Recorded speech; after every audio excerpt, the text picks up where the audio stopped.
On today's episode, we're going to share with you some of the most powerful information for creating change on an unconscious level. Robert gets very vulnerable and is going to share how utilizing this information completely changed his perspective on our marriage and how this change in perspective changes everything.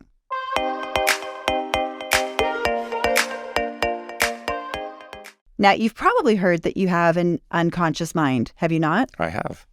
It's also sometimes called the preconscious, and it's frequently referred to as the subconscious mind. You may not be too certain what role the unconscious mind plays in your daily life. Some might argue that the unconscious mind is, well, unimportant, or that it doesn't significantly impact our behavior.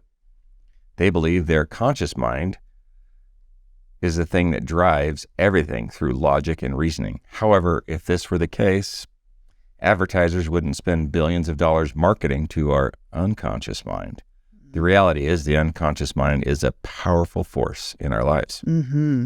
So let me share with you a quick but really compelling story about the power of the unconscious mind. I like this story. So Edward Bernays was the founder of this concept called engineering consent. He was the nephew of Sigmund Freud and one of the first individuals to theorize that people could be made to want things they didn't need by appealing to their unconscious desires. Okay. So Bernays believed that not only could people be made to want certain things, but it was actually better or even necessary for the functioning of society in order to actually do so. So the American Tobacco Company hired Bernays after World War I to convince women to start smoking cigarettes. Ooh. And at that time, smoking was considered acceptable only for men. It was very taboo for women to smoke. But the tobacco companies realized, you know what, if we could change this public opinion, we'd be poised to double our revenues. Twice as many customers.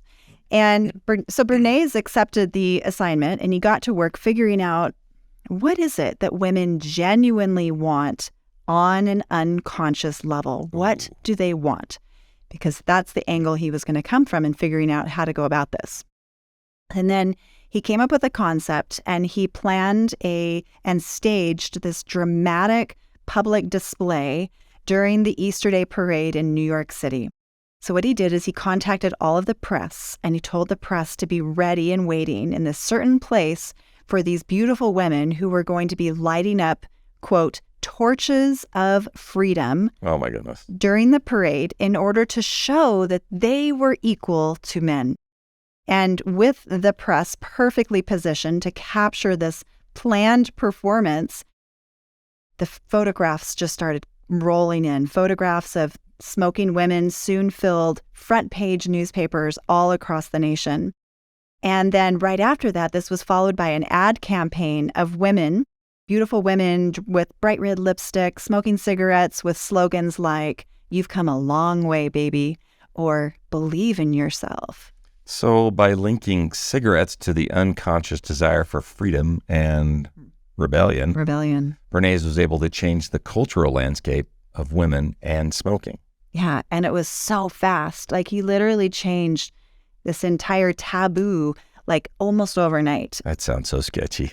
Well, perhaps until now you haven't fully comprehended the power of your unconscious mind, but it's possible that you're beginning to wonder what it is capable of achieving.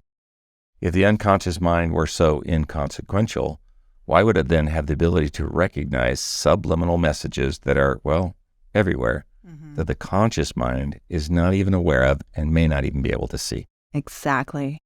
So think of it this way. Think of it. While driving a vehicle, who is truly in charge of commanding each foot, signaling, altering the radio, examining the billboards, chatting on the phone, and doing all of these things simultaneously? When was the last time, because I know you've had this as a pretty universal experience, when was the last time you were driving somewhere, perhaps to a friend's house, when you were lost in thought and then suddenly realized, how did I how did I get here? I don't even remember how I drove home tonight. Who was steering the car, since undeniably it wasn't your conscious mind? Yeah, sort of on autopilot. Autopilot. Well, most people agree that we've only scratched the surface when it comes to understanding the vast and intricate functions of our unconscious mind. That's right. And yet, we do know that it is responsible for a range of really important roles. For example, it stores all of our memories, even things that we've forgotten consciously. It houses all of our emotions. It oversees the functioning of the body and preserves the body and keeps it safe. But the key responsibility, one of the things we want to talk about in this episode, one of the key responsibilities is this drive to seek out more. So the unconscious mind is conditioned to continually want and desire and seek out more. And this can be a good thing, can be beneficial. It can also be detrimental. Depends on more of what, right? More of what. Okay. Exactly. So on one hand, this impulse will motivate us to attain greater things, to expand our knowledge, to improve ourselves. For example, it might be what's driving you right now as you listen to this podcast, to enrich and to enrich your relationship, to seek a more fulfilling marriage. But on the other hand, the unconscious mind works within certain parameters. The parameters we establish for it, which those things are based on our beliefs. So this means if we provide the unconscious mind with negative or unresourceful beliefs, then our unconscious mind will go out and seek out experiences that confirm those beliefs. Like you just said, more of what? And the interesting thing is these beliefs are usually formed between the ages of 0 and 8 years old, so really early in life. For instance, and we're going to talk about this today with Robert when he's going to get vulnerable here in a minute. Yep, just waiting. Nervously. A little bit, yeah. So, for instance, the abandonment wound occurs in children, and it's usually when they are experiencing a profound loss or rejection, usually during early childhood. And that leads to emotional pain and insecurity. And it usually leaves the child growing up with this sense, maybe not a clear belief, but a sense that, you know what, people always leave eventually. I'm always alone. And unfortunately, because the unconscious mind takes everything seriously, this becomes literal instructions for the unconscious mind to follow. It's what tells the unconscious mind to go out and seek more. So as we said earlier, we're hardwired to go out and seek out these experiences, more confirmation of these instructions that we've given it. So this can cause us to end up with results that we don't really desire. It can cause us to go out and seek out relationships that will more likely end in abandonment, or seek out unhappy relationships and stay in those relationships even though we're unhappy. It might cause us to seek out partners who need fixing because we feel insecure. Does that make sense? Yeah. So I guess what you're saying is our unconscious mind seeks more, good or bad, but the question is more of what? And that's right. Like, that's the $1 million question. What's in there that it's seeking more of? And you have a really powerful story that beautifully illustrates this concept. Well, I mean, it's perfect for this concept. It is. And seeking either more or less, I guess. And you have a situation that, with the way you grew up, that kind of caused an abandonment wound. Yeah, I mean, and we've talked about this before. It's just always fun whenever I have to talk about it again. Maybe fun is not the right word, but I mean, my mom was married 4 times, and 2 of those times were in the 0 to 8 range. Maybe even the third, I'm not certain. But so she was already divorced twice by the time you were... Yeah, so my biological dad, my mom was divorced from when I was 4, almost 5. Mm-hmm. Not a lot of contact there. He didn't pay child support, so she didn't let us see him. And as a result, like maybe one weekend or a long weekend a summer. A year, yeah, per year. And that was about it. That's really all we got to see. And so, it's tough on a kid. Like, I was looking for a father figure. And then, of course, next go around, she marries another guy. And I'm, sort of attaching myself as we go fishing and things and thinking this is my new, sort of male role model. And then he's off and gone as well with a lot of fighting and screaming and all that. And so I don't know that I consciously made a decision about, that everybody was going to leave me, but it's certainly there, like everybody did. So it wasn't too hard to kind of come to that conclusion. Right. And I think in a 7-year-old mind, in a child's mind, you weren't, even as an adult, we don't sit there consciously going, oh, I have an abandonment wound, right? But there was probably some thoughts, and I'm sure consciously you don't necessarily remember all of those thoughts now, but I'm sure a child would have had certain thoughts about that, like, why does everybody keep leaving? Or yeah, well, I think so. Why is this, or is this new person coming in my life going to be somebody safe, or are they just going to leave too? I remember each of those sort of episodes where, certainly I remember the third one. I remember when my parents got divorced, I remember having problems in school. Like I was acting out.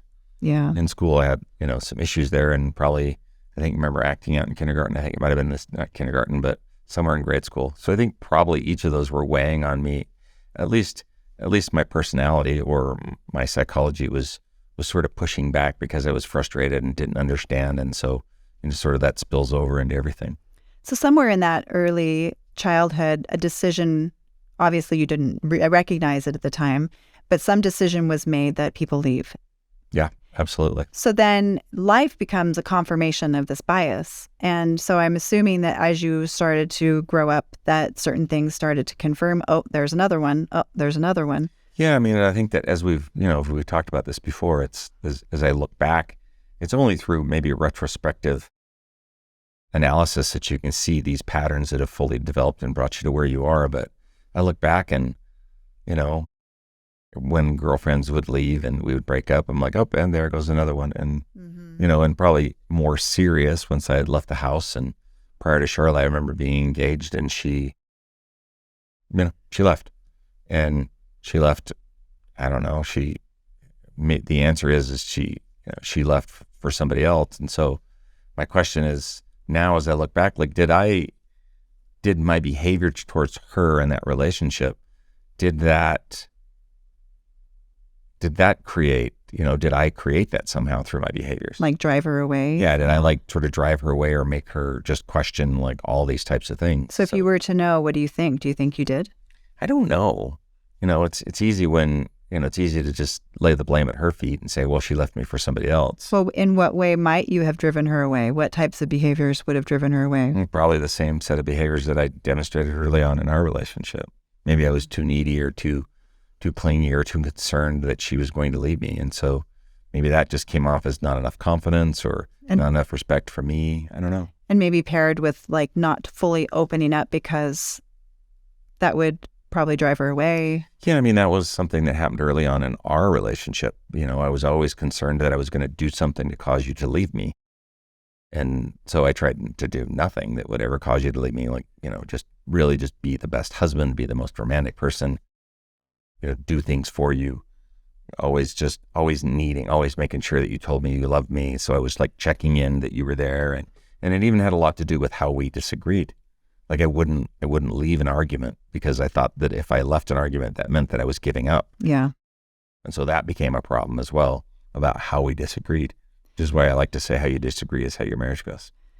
Yeah. And it's interesting because as we look back, we were fierce. Like we would stay in the fight and not take a break, which is not a good idea. No, not a good idea at all. But now as we, look back and reflect on this and do this analysis, it's easy to see how, like, gosh, if we were to break away from that fight, that would equal, or that would mean we were abandoning the relationship. Yeah. Yeah. There's other things that, happened early in the marriage. I had a series of jokes that I used to tell. And one of them was, people say like, so how are you guys doing? And I'd be like, hey, dude, every day I come home and my stuff's not on the front porch is a good day.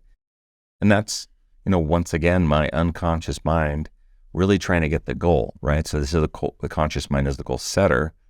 Unconscious mind is the goal getter, gets more of whatever it is you want, right? And so if you give your unconscious mind those instructions, i.e. everyone leaves me, then my unconscious mind is going to drive me towards that goal by telling stupid jokes. without any reason for her to want to do that. And so, pair that with all of those experiences, I was slowly trying to kill my marriage by 10,000 cuts. Mm. And again, like you said, this is retrospective analysis. Yes. Even at that point, did you even consciously realize this was going on? Oh, no, not at all. I couldn't figure out where the jealousy was coming from on my side. I couldn't figure out where the insecurity was coming from on my side. I just had dreams about, just that you would leave and that, that I'd be alone and like all these things. I never really knew what it was because it's sort of always been there. So I never really knew where it was. I used to have issues with my hands swelling and my wedding ring not fitting. Yeah. And and sometimes I couldn't wear it and you'd be really bothered by that. Yeah, it would bother me. We'd go out and be like, I'm wearing my ring, Where's yours? Yeah. And she just, I think you and I had this conversation. You're like, you just have to deal with it because I'm not, like, I can't wear a ring. It doesn't mean that I don't love you. And so that was just like one more little thing. My unconscious mind's like, oh, she's not wearing a ring. This means she's on her way out. Right. Right. So it's all about negative and positive perspective, which we've talked about. But, the negative perspective is always looking for a reason for her to want to leave me and trying to shore those up. And that was just based on a set of experiences that continue to happen. First dad, second dad, third dad, right? Girlfriend. She's not wearing a wedding relationship ring. And all those types of things, even though there was no logical reason behind it, I'd already given my unconscious mind those instructions. Perfect. So we're married. So this is now you're 30 maybe or something like that? Yeah, probably. At this particular point.